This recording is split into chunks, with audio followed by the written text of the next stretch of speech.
Bienvenidos a todos los que nos están viendo a través de esta transmisión, de este video. La intención de este trabajo es poder orientar un poco a todo el personal docente y directivo de la zona escolar 158 sobre el acuerdo 2612-20, por el cual se establecen las orientaciones pedagógicas y los criterios para la evaluación del aprendizaje en la educación preescolar, primaria y secundaria en el periodo de contingencia sanitaria para el ciclo escolar 2021. Y para esto, pues quiero presentar a las maestras que nos acompañan en esta ocasión. Es la maestra Adriana Rodríguez Caballero, que es ATP de la zona escolar. La maestra Lucero Guel Cabrera, que es ATP también de la zona escolar. Bienvenidas, maestras. Cada una de ellas nos van a apoyar ahorita con alguna explicación de algunas partes de este acuerdo, que es muy breve. Si ustedes los descargan del Diario Oficial de la Federación, viene con fecha del día 28 de diciembre del 2020. Son 3 páginas y vamos nosotros a poder ahorita un poquito explicar, aunque sea de forma un poco breve, lo que explica este acuerdo.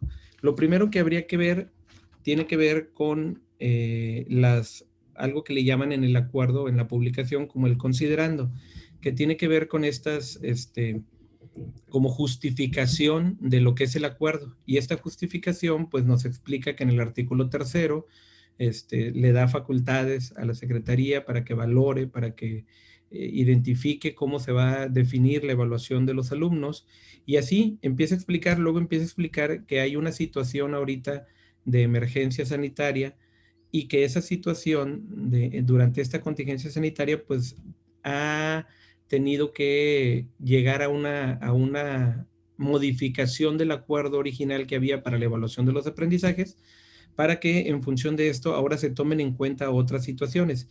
¿Qué es lo que pide que se tome en cuenta a través de la estrategia que pone la Autoridad Educativa Federal? Dice, tenemos un programa que se ha implementado que se llama Aprende en Casa.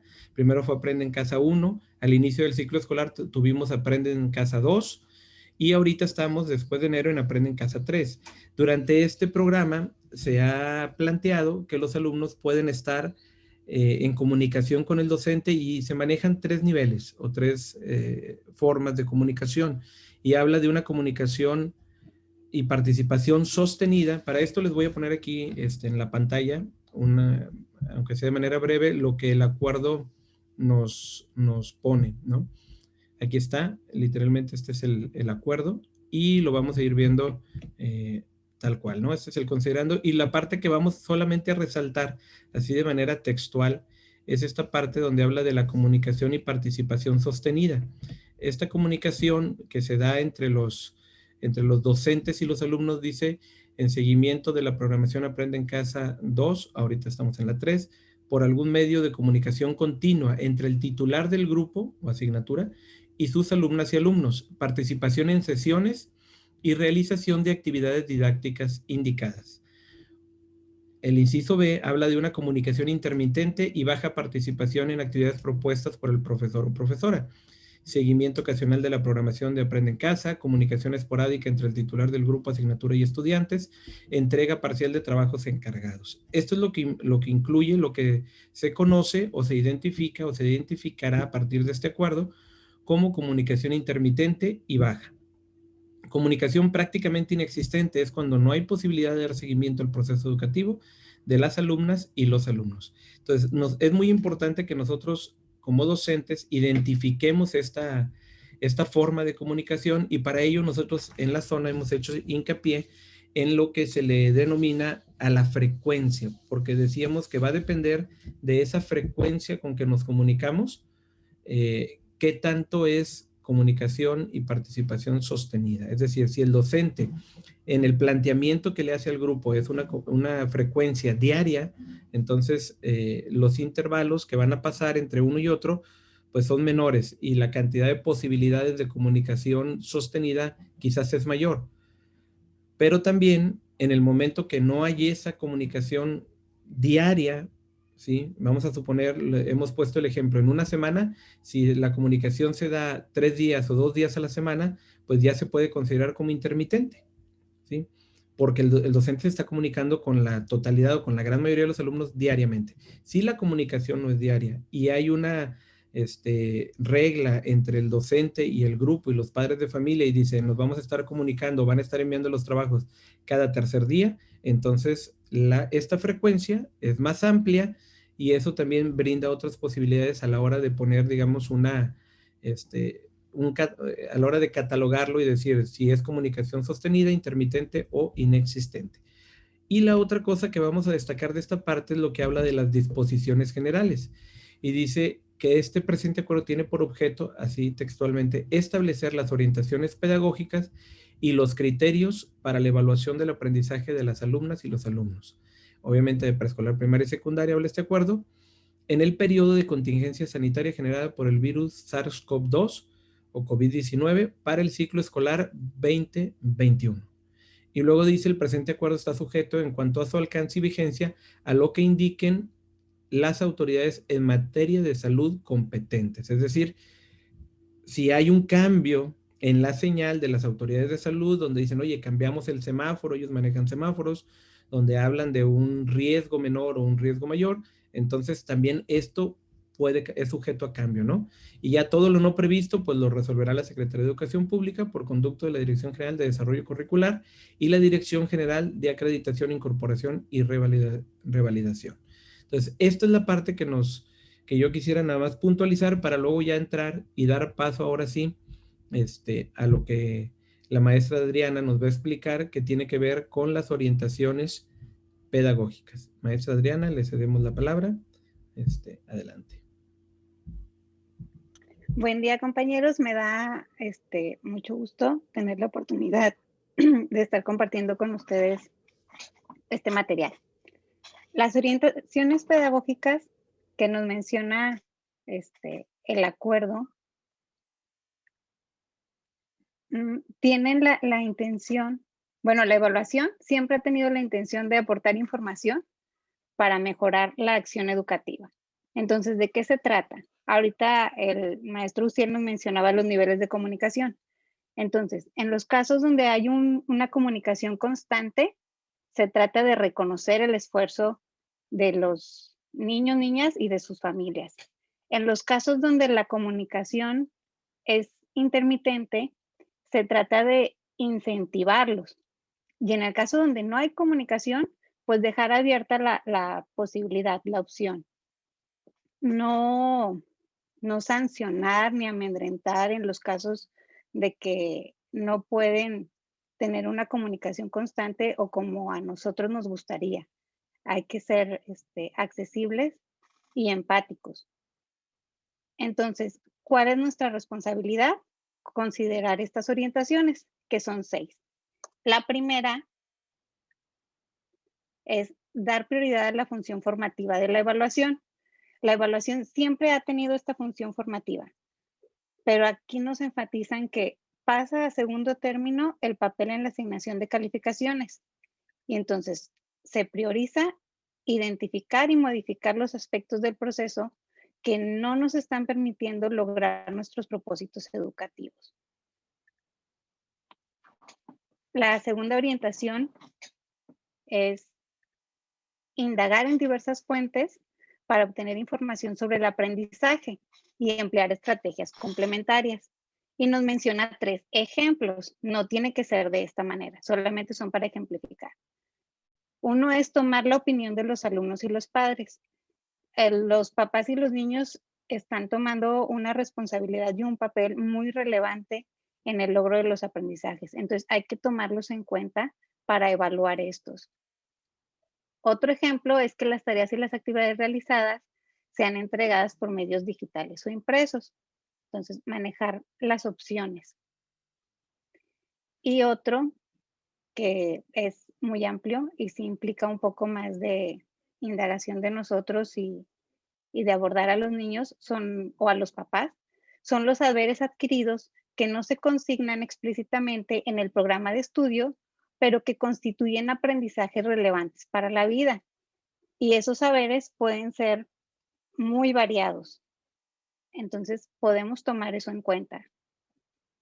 La tercera orientación es valorar los avances a partir de los puntos de partida de cada educando. A lo mejor yo quiero, o el programa me dice que el niño debe de saber contar del 1 al 100, pero el niño nada más sabe del 1 al 50, o al 60, o al número que ustedes quieran. Pero cuando empezamos el ciclo escolar, el niño nada más contaba del 1 al 5.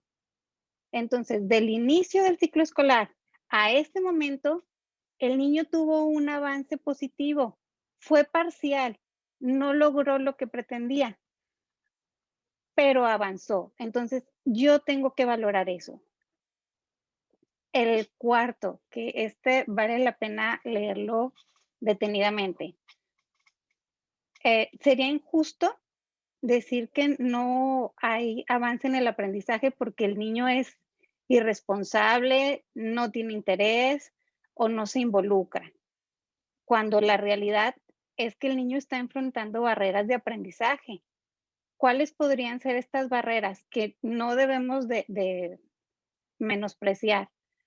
Uno, que no tiene accesos a dispositivos tecnológicos, o a lo mejor sí tiene acceso, pero lo comparte con su papá, con su mamá, con sus hermanos, con sus primos, con sus tíos, entonces realmente no tiene un acceso. O no tiene conectividad, o los espacios de su casa no son adecuados para que él pueda ponerse a estudiar o hacer la tarea por lo mismo, ¿verdad? De que hay mucha gente en casa y él no tiene un espacio destinado a esto donde pueda tener sus materiales y todo esto. Aunado a esto, el tiempo disponible. Las relaciones intrafamiliares. Ahorita sabemos que hay muchas dificultades. Esta también es una barrera para el aprendizaje. Los problemas entre los padres o que los padres también están más estresados y pueden reaccionar o estar mal para con su familia, ¿verdad?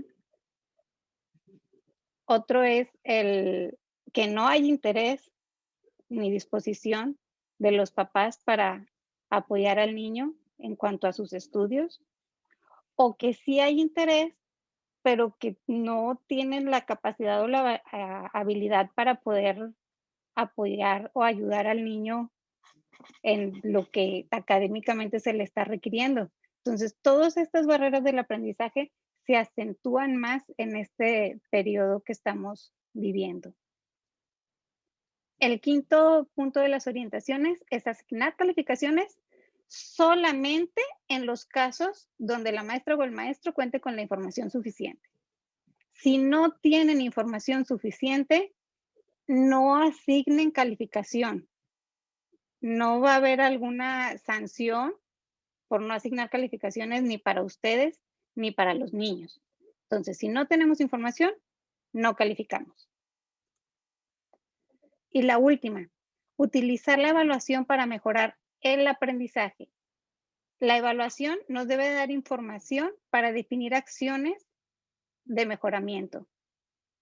Si no me está dando información para mejorar, entonces no estoy evaluando bien. Los resultados de esta evaluación los tenemos que analizar con las mamás, con los papás, con los niños y con las autoridades educativas. ¿Por qué o para qué? Pues para acordar acciones para poder mejorar ese aprovechamiento académico. Entonces, en concreto, las orientaciones pedagógicas son 6. Debe de ser formativa, debemos indagar en diversas fuentes para obtener información sobre el aprendizaje y emplear estrategias que complementen. Valorar los avances a partir de los puntos de partida de cada educando. Considerar las condiciones específicas. Asignar calificaciones solamente cuando contemos con información suficiente y utilizar la evaluación para mejorar el aprendizaje.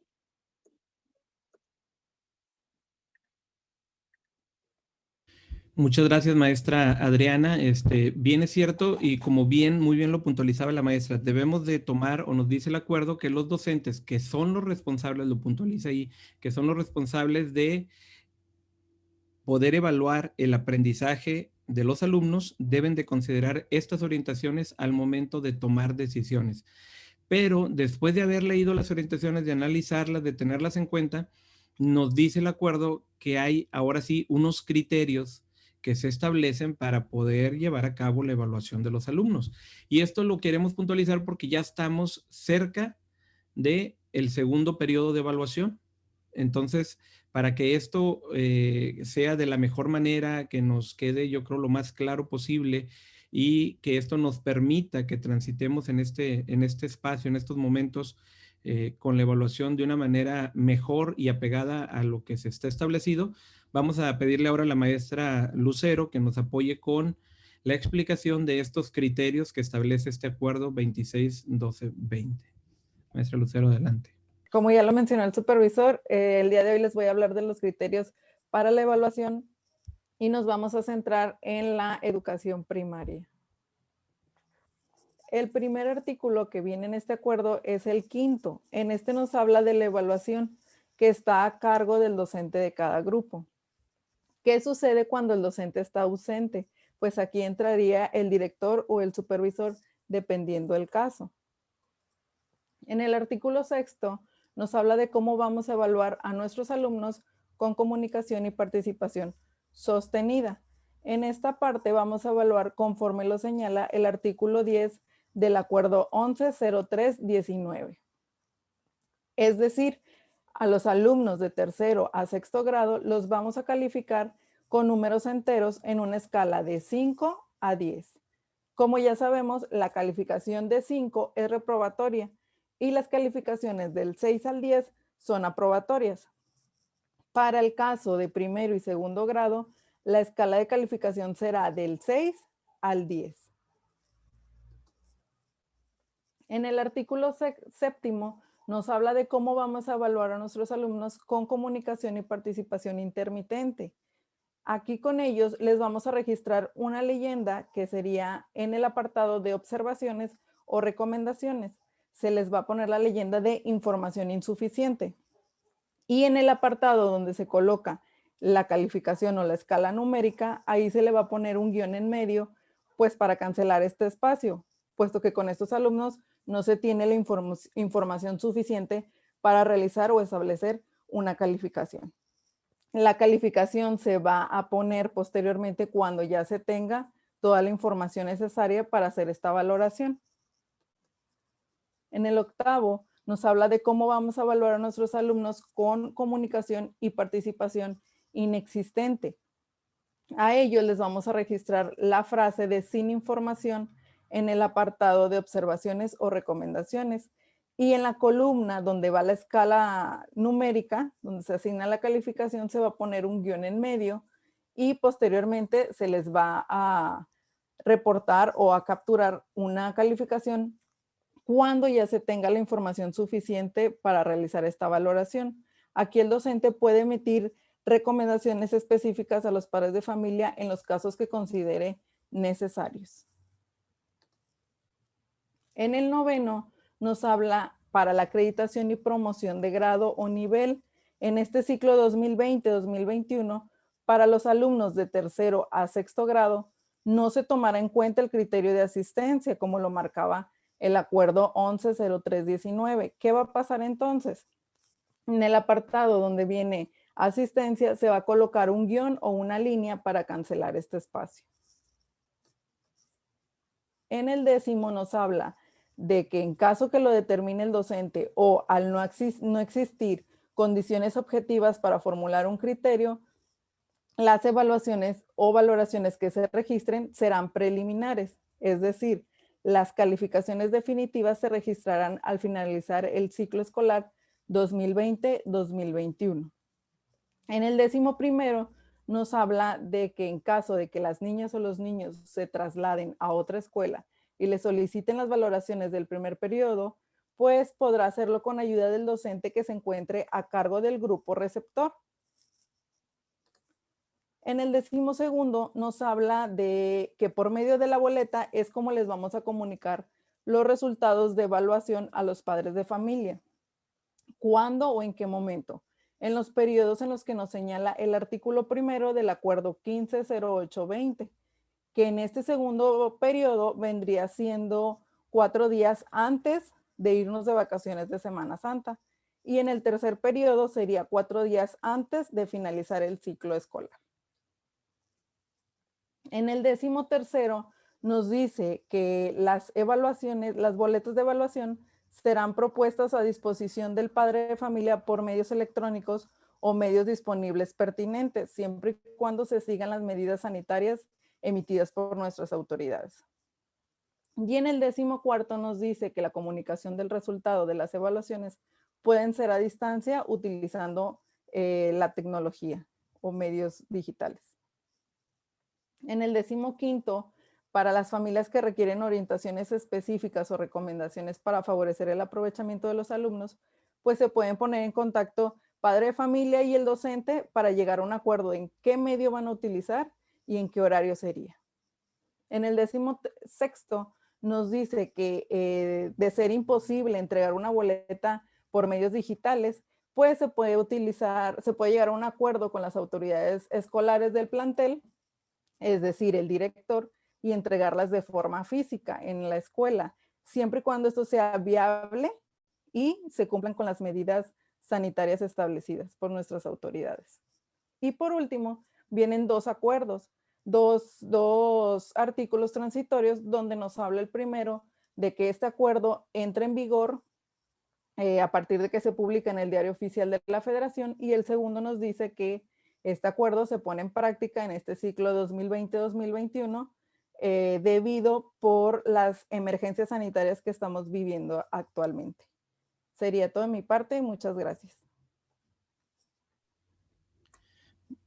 Ok, muchas gracias, maestra Lucero. Pues es breve lo que les queremos compartir, pero creemos que es muy importante o de vital importancia para el trabajo docente durante este periodo y sobre todo, como ya lo explicaba ahorita la maestra Lucero, acercándonos a este segundo momento de evaluación, ¿sí? Del segundo periodo. Recuerden que va a ser, como lo decía la maestra, una semana previa a que salgamos de las vacaciones, que conocemos como de Semana Santa. Entonces, para tomarlo muy en cuenta, y si hay dudas, les vamos a pedir que por favor en la publicación de este video que hagamos por ahí en el grupo de la zona, en el grupo de Facebook o en la página o en la de YouTube de la zona, que es zona 158, vamos a pedirles que si hay dudas por ahí, pues nos las compartan, nos las hagan saber y nosotros tratar de asesorarlos o ayudarlos en que este trabajo nos quede lo mejor posible. Hay que ir planeando muy bien esa rendición de cuentas, digamos, con los padres de familia o ese intercambio de información. La intención es intercambiar información de cómo va el logro de los aprendizajes de nuestros alumnos. Entonces, hay que planear muy bien ese trabajo para que al momento que lo vayamos a realizar, podamos llegar a la gran mayoría o a todos, de ser posible, aunque sea por diferentes medios, pero y poder llegar a todos y poder tener, como en el pasado que decíamos, hay algún alumno con el que se requiere un poquito más de atención, entonces hablo aparte con papá o mamá para poder llegar a acuerdos y establecer ahí compromisos sobre el cómo podemos ayudar a este alumno. Bueno, que entonces ustedes lo planeen también este tipo de actividades donde una puede ser de manera grupal, masiva, donde atienden a todos dando información general del grupo, pero la información particular es muy importante porque de eso depende, consideramos que de eso depende mucho el avance en el logro de los aprendizajes de los alumnos. Entonces, muchas gracias, maestra Adriana. ¿Algo más que nos quiera comentar por ahí? No, nada, pues solo desearles mucho éxito a los compañeros y que pues traten de hacerlo de la mejor manera. Maestra Lucero, ¿algo que nos quiera decir? Esperemos que este video les sirva y les sea de mucha ayuda para ahora que van a estar en procesos de evaluación. Muy bien, muchas gracias. Bueno, pues con esto terminamos, concluimos y les decimos por ahí, si alguien no se ha suscrito, suscríbase al grupo. Pueden darle seguir en la página de Facebook para que también ahí se vayan enterando cuando publiquemos algo al respecto de lo que tiene que ver con nuestro trabajo en la zona o en nuestro trabajo en las escuelas de la zona. Muchas gracias y gracias por su atención.